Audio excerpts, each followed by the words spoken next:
But I was also thinking that we had when I got the original conversation you guys had, we were talking about trauma as well. And, trauma is a very big topic these days.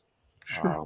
And it sounds like all of us, and most people have, and most people who get into addictive disorders have trauma in their life, Mhm.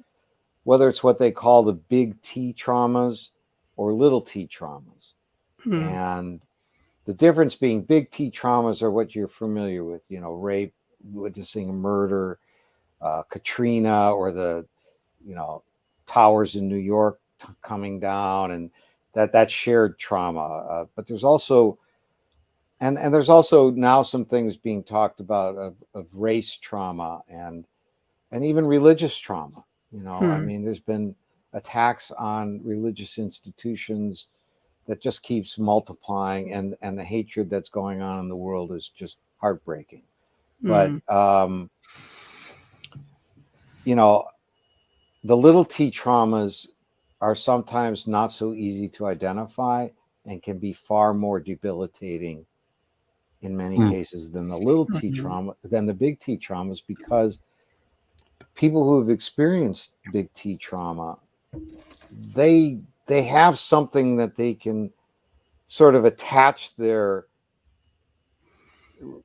emotional wounds and why they're sort of messed up, and I hate to use that term, but um, they have something that can explain that. The people with the little T traumas, which are things like why why are you so stupid, or Mm. what's wrong with you? And Right. parents are just, I'm a parent and I understand, but somebody being told that they're ugly or that they're stupid, or that virtually everything they do is wrong, or they don't get the right balance of congratulations and discipline and things, they leave big scars and big wounds as well. Right. Sure. And my work with people, um, people come in and they talk about feeling broken, and I don't Mm. use that term.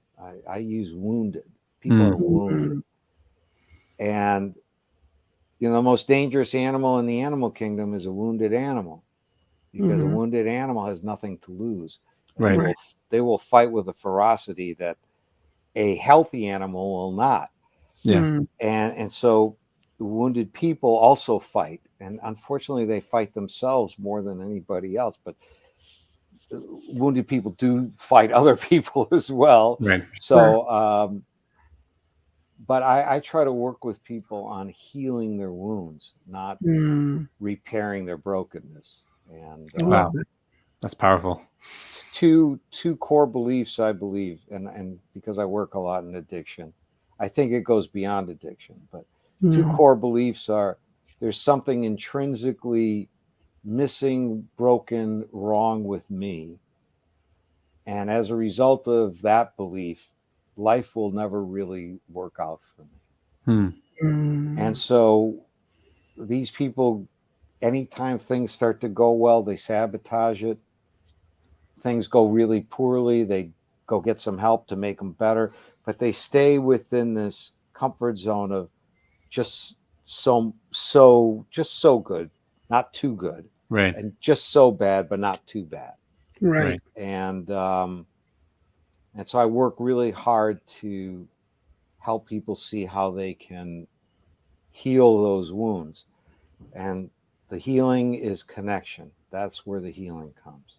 Mm. Wow. To become connected with other human beings, with a community, with a belief system of any kind. It doesn't really matter as much what it is, although Satanism doesn't really work that well in that framework. But Mm. because I had people ask me about that, and no, I don't think so. But I have Jewish clients, I have Christian clients, I have Muslim clients, I have a Mormon clients, um, Yeah.